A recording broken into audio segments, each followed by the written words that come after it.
भारत देश है और ऐसे हमारे भारत देश के लोग हैं और ऐसा हमारा भारतीय संविधान, भारत संप्रदाय है। भारतीय संप्रदाय सबसे न्यारा है, भारतीय पोशाक सबसे प्यारी है। तो हमने क्या कहा कि भारतीय पोशाक में कम से कम अपने घर में पूजन करना चाहिए, अपने मंदिर में, देवालय में जाना चाहिए। 32 प्रकार के नियम कहे हैं इस मंदिर में जाने के। जब घर में या गांव में किसी भी मंदिर में जाएं, 32 प्रकार के नियम कहे हैं। 2-4 नियम बता देता हूं, 32 बताऊंगा, समय लगेगा।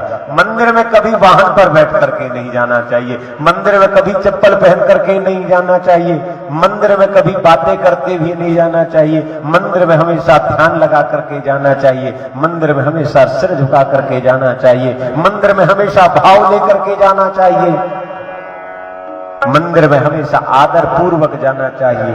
बहुत से 32 प्रकार के नियम बता दिए। मंदिर में हमेशा भारतीय पोशाक में जाना चाहिए। मंदिर में हमेशा, महाराज जी आगे कह रहे हैं कि मंदिर में हमेशा फूल भी लेकर जाना चाहिए। यह तो हास्य का विषय है। अब वो हंसने वाले समझ गए होंगे कि क्यों फूल लेकर के जाना चाहिए।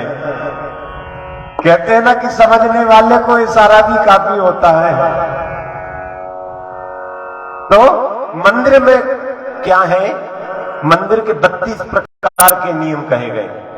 तो सर्वप्रथम भारतीय पोशाक, जिस पर आप और हम सभ्यता कर रहे हैं, अर्थात कल से आप लोगों को निश्चित करना है, जो आ सकते हैं भारतीय पोशाक में, वो उनको भारतीय पोशाक में आना है। आजकल तो पता ही नहीं चलता माता जी सौभाग्यवती हैं या कुमारी हैं, क्योंकि सौभाग्यवती नारी का पोशाक जो होती है वह साड़ी होती है, उसकी मांग भरी होती है, उसके गले में मंगलसूत्र होता है, हाथ में चूड़ियां होती है, पांव में पैजन होती है, उंगलियों में बिछिया होती है। सौभाग्यवती नारी को 16 प्रकार के श्रृंगार कहे गए। लेकिन आज तो धन्य है वो माता, कौन लेकर के यहां से लेकर के यहां तक के वो मांग को रोज भरते रहे इंगोर से। ये देखो पसीना आ रहा है तो ये चंदन जो लगाया हमने यही तो बह रहा है, और वही इंगोर बहता है तो लाल लाल लाल लाल। आजकल कलर केमिकल का जमाना अलग हो गया। महाराज हम कुमकुम नहीं लगाते तो देवी जी क्या लगाते? वो आजकल जो है ना एक लिपस्टिक जैसी चल गई है, बस उसी से यहाँ पे छोटी सी चिड़िया बना लेते महाराज जी। किसी की तो वो चिड़िया दिख जाती, किसी की वो चिड़िया पता चला चिड़िया के जगह पर मक्खी बन गई, मक्खी से मच्छर बन गया, मक्खी से राई जैसी वो दिखती भी नहीं। पता चला सूक्ष्मदर्शी यंत्र से हमें वो चिड़िया देखना पड़े, इतनी सी तो वो लिपस्टिक लगाती है। पहले माता बहने यूपी उत्तर प्रदेश वगैरह में आपने देखे होंगे, यहां से लेकर के यहां तक की मांग भरे रहती है तो अलग ही पता चल जाता है सिंदूर लगाया है। सिंदूर को भी विज्ञान ने कह दिया कि जो माता बहनें अपने मस्तिष्क पर सिंदूर धारण करती हैं, जो पुरुष अपने मस्तक पर तिलक लगाते हैं, उसका मस्तिष्क बड़ा उज्जवल होता है, उसका मस्तिष्क बड़ा तेज होता है। अभी तो एक दिन हमने देख लिया, क्या देखा, आजकल ये चल रहा है ना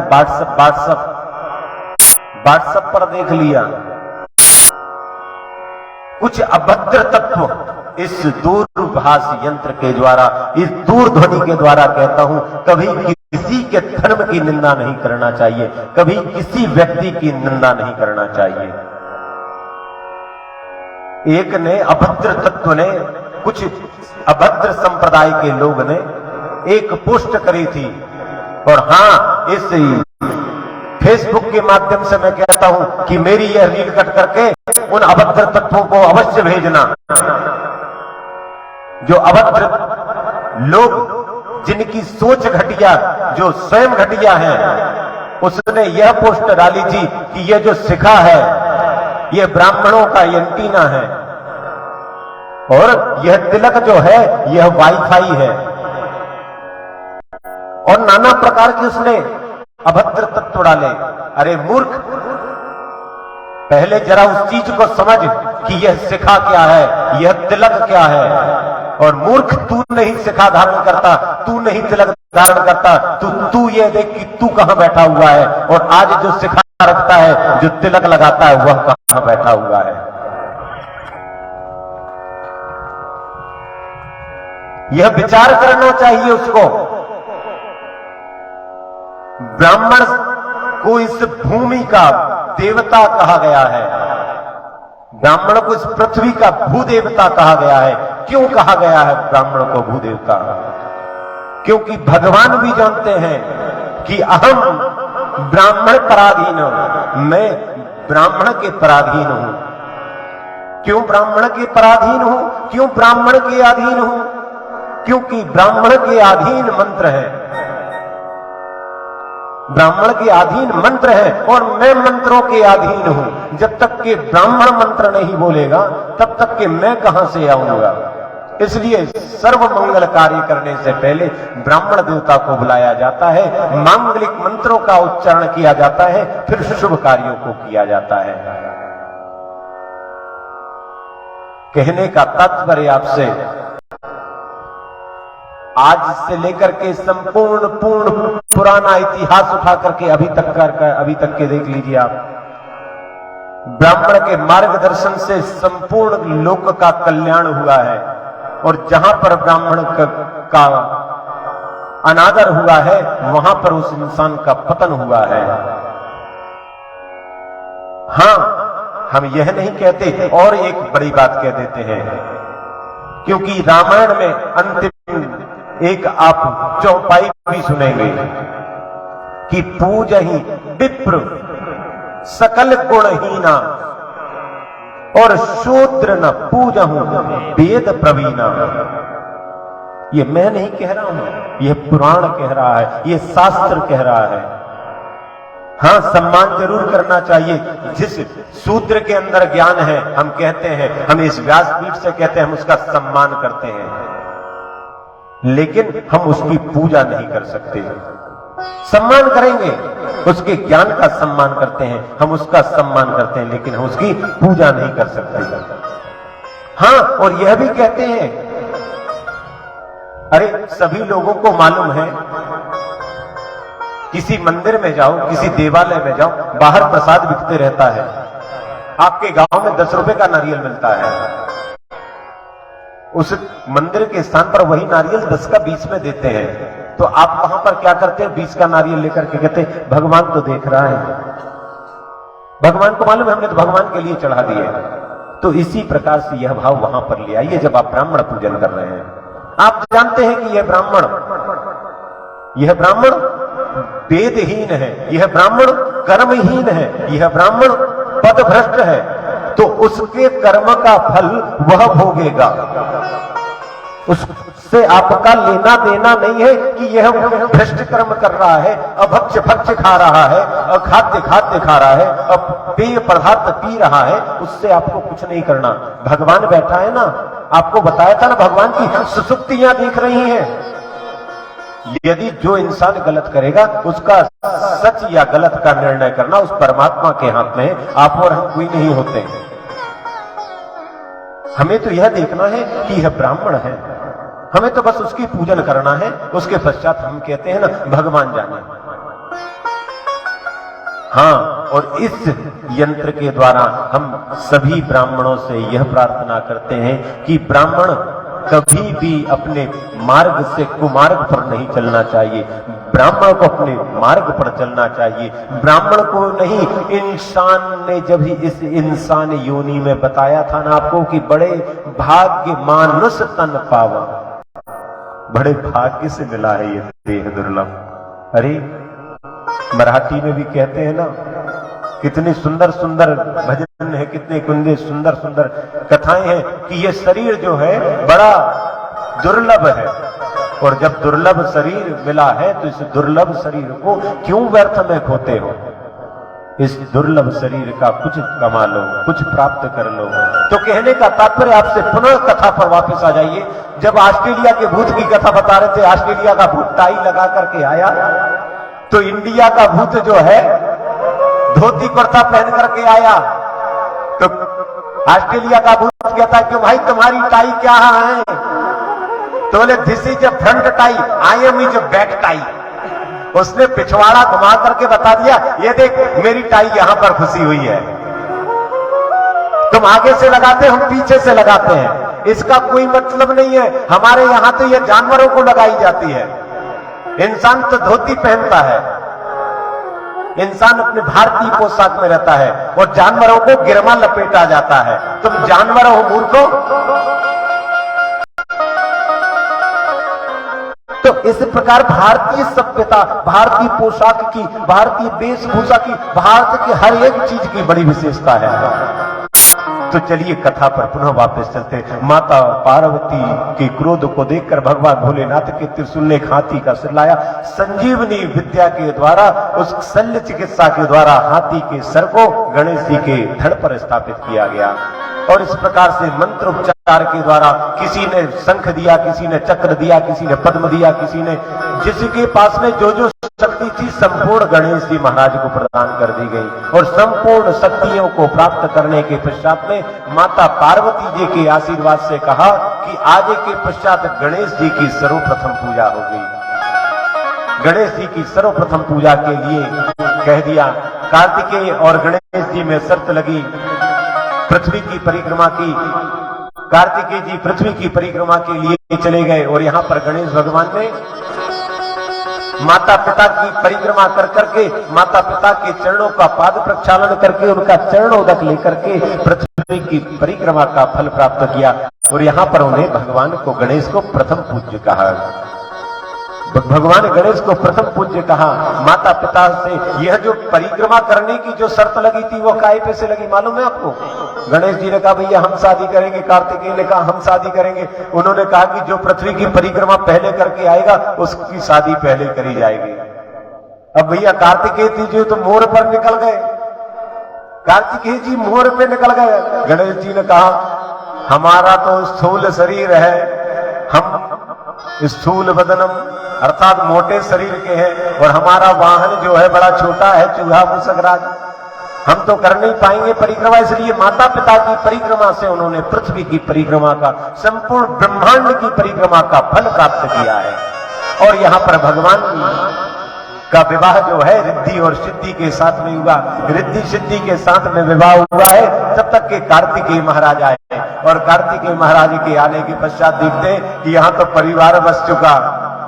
परिवार बस जाने के पश्चात कार्तिकेय महाराज पुनः वन में तपस्या करने गए। भगवान भोलेनाथ तपस्या करने गए। आइए भजन गाना नहीं ना? इस प्रकार से भगवान भोलेनाथ अपनी तपस्या कर रहे हैं, माता पार्वती जी तपस्या कर रही है। नारद जी के मोह भ्रम की कथा की तरफ प्रवेश करते हैं। नारद जी के मोह हुआ है ना क्या?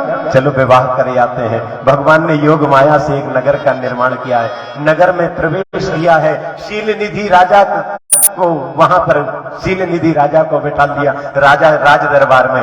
शील निधि राजा ने कहा नारद मुनि धन्य है, आपको बताया था ना संत भगवान के दर्शन यदि हो जाते हैं तो संसार के दुखों का नाश हो जाता है। हे नारद आपके दर्शन आज हो गए, हमारे संपूर्ण संकटों का निराकरण हो गया। नारद जी जरा आप एक बात बताइए, मेरी यह कन्या है, इस कन्या का विवाह किस वर के साथ में मैं करूं? यह स्वयंवर कर रही है, कोई यदि आपकी नजर में पुत्र हो इसके लायक तो बताइए। इस प्रकार से जब कहा तो उस कन्या को, उस योग माया को देख करके नारद जी स्वयं मोहित हो गए। नारद जी ने सोचा काश यह कन्या मुझे मिल जाए तो कितना अच्छा ना हो।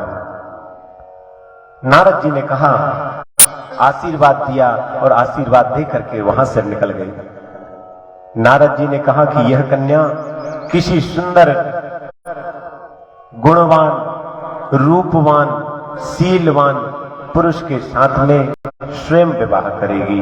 आशीर्वाद देकर के निकले, भगवान नारायण के पास में पहुंचे। देखिए जब माया मति को भ्रमित करती है ना तो इंसान जो नहीं करना चाहिए वह कर जाता है। क्योंकि नारद बाबा ने बहुत घनघोर तपस्या की थी। नारद जी ने सोचा कि मैं जो भगवान भोलेनाथ ने काम को त्यागा था, भगवान भोलेनाथ ने, असल में कथा बहुत लंबी है, एक कथा को छोड़ो दूसरी कथा में पहुंचना पड़ता है। कथा जो है अथाह समुद्र है, अथाह समुद्र है, ये गागर में सागर भरना पड़ता है। तो भगवान भोलेनाथ ने जिस कैलाश पर्वत पर काम का मर्दन किया था, काम वहां पर जाता नहीं था, इसलिए नारद जी को लगा था कि मैंने काम पर विजय प्राप्त कर ली है। लेकिन भगवान ने उनकी माया को भ्रमित करने के लिए योग माया के द्वारा काम को पुनः उनके अंदर प्रवेश करवाया। अर्थात नारद जी की माया, नारद जी के मोह जो पड़ गया था, नारद जी को जो मोह हो गया था कि मैंने काम पर विजय प्राप्त कर लिया हूं, मैंने संसार में कोई चीज नहीं है जो असंभव है। इनके मन को, नारद जी के मन को पुनः शुद्ध करने के लिए भगवान ने नारद जी के मोह का भंग किया। नारद जी कहते हैं, भगवान श्री नारायण के चरणों में दास का प्रणाम। भगवान नारायण ने कहा, आइए नारद जी बैठिए। आज उदाहरण के लिए आप लोग कोई भी हैं, हम यदि कहें आओ महाराज बैठो, तो सभी लोग क्या कहेंगे, हाँ महाराज आपके बराबरी में हम कैसे बैठ सकते हैं, हम यहीं पर नीचे ही ठीक हैं, हम नीचे ही बैठेंगे। नारद जी को कहा आओ नारद बैठो। नारद जी तपस्या के बल में चूर हो रहे थे। नारद जी कहने लगे, वाह मेरा इतना तेज, मेरा इतना प्रताप कि भगवान कह रहे हैं आओ बैठो। नारद जी आकर के भगवान के बगल में बैठ गए। नारद जी ने सोचा मेरी तपस्या सिद्ध हो गई, आज भगवान ने मुझे अपने बगल में बैठा ला। भगवान ने सोचा इनका मोह भंग जरूर करना चाहिए। कहिए नारद आज कैसे आना होगा। नारद जी ने कहा, भगवान संक्षिप्त में बताता हूं, समय बहुत कम बच रहा है कथा करने का। क्या? हाँ भैया समय कम बच रहा है, इसलिए संक्षिप्त में बताता हूं भगवान। क्या? कि भगवान मैं शील निधि राजा की पुत्री से विवाह करना चाहता हूं, इसलिए आप एक काम करिए, आपका रूप मुझे दे दीजिए। भगवान ने आपका रंग मुझे दे दीजिए। भगवान ने संपूर्ण रंग दे दिया। यह नहीं कहा कि आपका चेहरा मुझे दे दीजिए, आपका रंग मुझे दे दीजिए। भगवान जो नील सरोरुह नीलमणि, जो भगवान का संपूर्ण पीत पीतांबर धारी भगवान का रंग है, भगवान ने दे दिया। जैसे कि मेरा काला कलर है ना, मैं सांवले कलर का हूं, और भगवान यदि गोरे कलर के हैं, तो जब मेरा सांवला कलर गोरा हो जाएगा तो देखूंगा हाँ यार भगवान ने सही में अपना कलर दे दिया। भगवान ने कलर तो दे दिया, लेकिन भगवान ने चेहरा नहीं दिया अपना। जब भगवान ने चेहरा नहीं दिया तो चेहरे में भगवान ने क्या किया कि चेहरे में बंदर का चेहरा लगा दिया, और बंदर का चेहरा लगा देने के पश्चात में कहा कि यह चेहरा केवल माया के द्वारा, केवल उस योग माया को ही दिखेगा, अन्य किसी को नहीं दिखेगा, अन्य किसी को, सबको यह नारद जी ही दिखाई देंगे। यहां से भगवान भोलेनाथ के दूत आए, कहा भगवान हमें आज्ञा दीजिए, भगवान हमें आशीर्वाद दीजिए कि हम उस ओरिजिनल रिकॉर्डिंग को देख सके, अर्थात बंदर वाली रिकॉर्डिंग को हम भी देख सके। भगवान हमें यह नेत्र दे दीजिए, दिव्य ज्योति। कहा तथास्तु। आशीर्वाद बेटा, तुम नारद जी के ओरिजिनल भाव को देख पाओगे, जो बंदर रूप है उसको आप दोनों बस देख पाओगे। जब राज्यसभा में नारद जी पहुंचे हैं, तो नारद जी को पहुंचता हुआ देख करके सभी लोगों ने प्रणाम किया। नारद जी ने विचार किया, आहा कितना सुंदर मेरा वेश है, देखो सभी लोग मुझे प्रणाम कर रहे हैं, सभी लोग मुझे देख रहे हैं। जबकि नारद जी को यह नहीं मालूम कि देवताओं के देव ऋषि नारद जी आए हुए हैं। नारद जी को देख करके सभी लोग अपने आसन से उड़ जाते थे। नारद जी को लग रहा है, माया के बस लोगों को लग रहा है कि मैं इतना सुंदर हूं कि मुझे देखने के लिए लोग खड़े हो रहे हैं। मुझे लोग देख करके प्रणाम कर रहे हैं, मैं इतना सुंदर हूं भगवान विष्णु के जैसा। नारद जी को प्रणाम करके आसन पर बैठे। जो शंकर जी के दो गण थे ना, समझ जाइए ब्राह्मण देवता। उदाहरण के लिए हम व्यासपीठ से यदि कुछ कहते रहते हो, यदि ब्राह्मण देवता एक दूसरे के कान में केवल मुंह चला दें, आप भी कभी करके देखिएगा। कहीं पर बैठिए सभा में और उस व्यक्ति के तरफ देख करके बोलिए कुछ मत, इशारा बस कर दीजिए, वो इंसान बड़ा विचार में पड़ जाता है। न जाने हमारे विषय में क्या चर्चा कर रहे हैं, भगवान जाने हमारे विषय में क्या चर्चा हो रही है। जबकि बात कुछ ना करो, आप केवल कान में थोड़ा सा कह दो। शिवदूतों ने भी कुछ कहा नहीं, नहीं तुम बताओ तुम लोगों ने आपस में क्या वार्तालाप कर रहे थे। इस प्रकार से शिवदूतों के साथ में वार्तालाप हुई। इतने में शील निधि की कन्या आई, माया, योग माया आई है। योग माया जहां पर पहुंचती वहां पर नारद जी पहुंच जाते। बंदर के समान मुख देख करके माला नहीं, माल्यार्पण नहीं करती। अंत तोगत हुआ, भगवान माया के द्वारा माया का रूप बना करके आए हैं। योग माया ने भगवान नारायण को माला पहनाई है और नारायण को माला पहनाने के पश्चात में भगवान नारायण वर्ग माया के साथ में माया को वरकर अपने धाम को चले हैं। बोल योग मायापति भगवान नारायण की, बोल लक्ष्मी नारायण भगवान की। इस प्रकार से नारद जी ने जब देखा तो नारद जी को देखने के पश्चात शिवदूतों ने बताया, अरे तनिक जरा अपना चेहरा देख करके आजा। बंदर की तरह इधर से उधर तक के उछल कूद कर रहा था।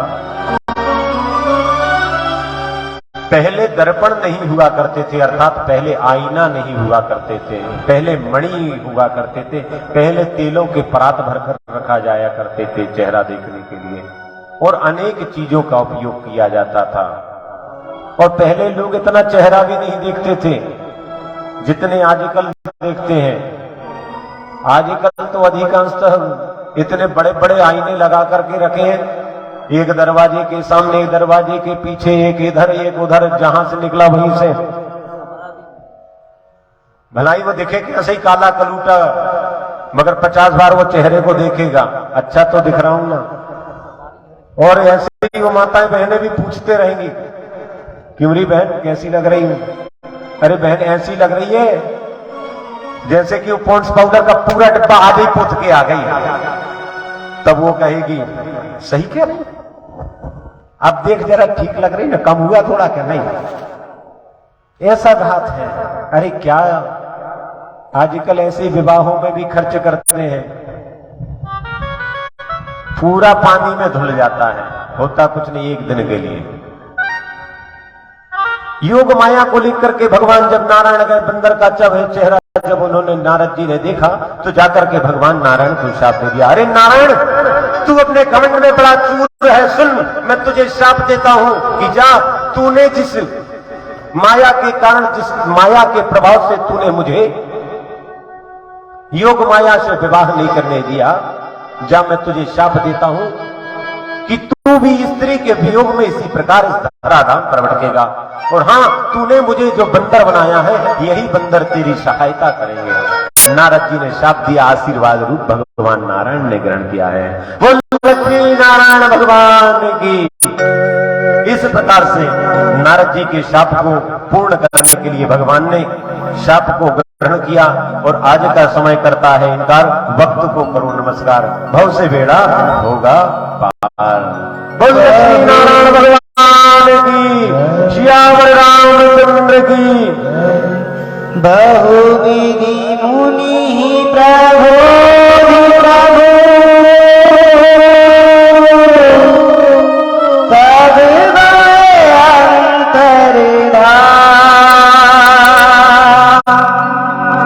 सत्य नारद चले करत राम गुनिगान।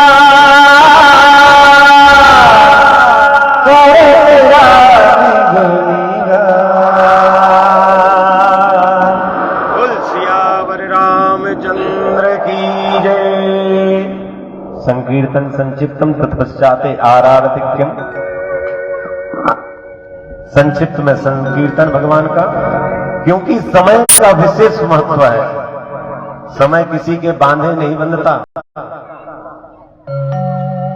समय का जो निर्धारित समय है, आपको कहा था संगीत मंडली 1:30 बजे आ जाएगी, लेकिन प्रतिदिन कुछ ना कुछ कारण आ रहे हैं जिसके कारण संगीत मंडली भी लेट हो जाती है। सायंकाल में कितने बजे आ जाएंगे आप ही लोग बता दीजिए, मैं नहीं बता रहा हूं। 7:30 बजे सायंकाल में 7:30 बजे संगीत मंडली आ जाएगी।